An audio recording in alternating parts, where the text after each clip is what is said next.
वैसे ये तो मना वैसे करें, क्या करें? मतलब हम वृंदावन की बात कर रहे हैं, बाहर की तो बात हमें ज्यादा ज्ञान है नहीं। यहाँ सब पर्सनल होता है। जैसे राधा वल्लभ जी तो पर्सनल, चाहे लाखों लोगों का भोजन हो, पर्सनल वहां सब। वहां रसोई में किसी का पात्र भी प्रवेश नहीं करेगा। बिहारी जी पर्सनल, राधा रमण जी पर्सनल। हाँ, जनरल गांव गली की बात हम नहीं कहते। बाहर जो जैसे ये धाम या पुरियों से बाहर का जैसे माहौल है, अभी जम्मू में रह रहे हैं तो वहां तो टेंट हाउस से बर्तन आते हैं, तो उसमें नॉन वेज भी बना नहीं होता है। नहीं नहीं नहीं, तो ऐसे में कोई प्रसाद दे, नहीं पाना चाहिए, नहीं पाना चाहिए। वो प्रसाद हुआ ही नहीं। अभक्ष्य भोजन का कहीं भगवान को भोग लगता है?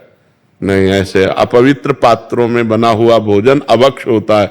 और अभक्ष्य भोजन राक्षसी बुद्धि पैदा करता है, आसुरी बुद्धि पैदा करता है। इसीलिए नहीं, ये बिल्कुल नहीं। कि जिन बर्तनों में प्याज लहसुन बना होता है पहले और बाद में हमने उसको छोड़ दिया, तो वो पात्र भी नहीं, प्याज लहसुन इतना निषेध नहीं है कि जिन पात्रों में प्याज लहसुन बना उन पात्रों का मार्जन करके यदि आपको भोजन बना के दिया जाए, उतना निषेध नहीं। मांस वाले में निषेध है।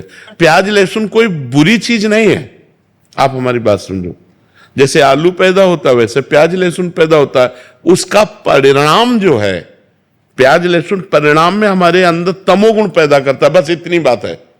और प्याज लहसुन ऐसा नहीं कि मांस जैसा निषेध हो। मांस में दूसरे के शरीर का छेदन भेदन होकर के वो मांस बनता है। लेकिन प्याज लहसुन तो जैसे आलू है, गाजर है, मूली है, नीचे फल की तरह प्रकट हुआ है, बस वो तमोगुण प्रकट करता, बस, और कोई बात नहीं। ऐसा नहीं कि पाप लगेगा, ऐसा नहीं। प्याज लहसुन तमोगुण प्रकट करता है, इसलिए भजन करने वाले को तमोगुण से रहित होकर सतोगुण तक पहुंचना है, तो उसको निषेध किया गया है कि प्याज लहसुन मत पाना, ये तमोगुण पैदा करता है, तमोगुण उत्पन्न करता है। क्रोध है, निद्रा है, आलस्य है, प्रमाद है, बुरा चिंतन है, ये इसको बढ़ावा देगा, इसलिए इसको रोका गया है। नहीं, ये ऐसा नहीं है कि मतलब इतना निषिद्ध है जैसे मांस निषिद्ध है, ऐसा नहीं। मांस तो जिस पात्र में बना हुआ, उस पात्र में बना हुआ भोजन कदापि नहीं खाना चाहिए।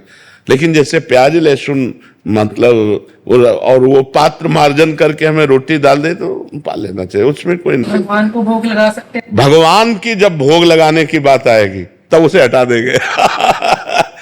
हम ये जनरल बोल रहे हैं, जैसे जनरल में लोग है ना, जनरल बोल। लेकिन जब भगवान की सेवा की बात आएगी तो हम उन पात्रों का प्रयोग ही क्यों करेंगे? हम तो पवित्र पात्रों का प्रयोग करके भगवान को भोग लगा के पाएंगे, भगवान का भोग नहीं लगा सकते।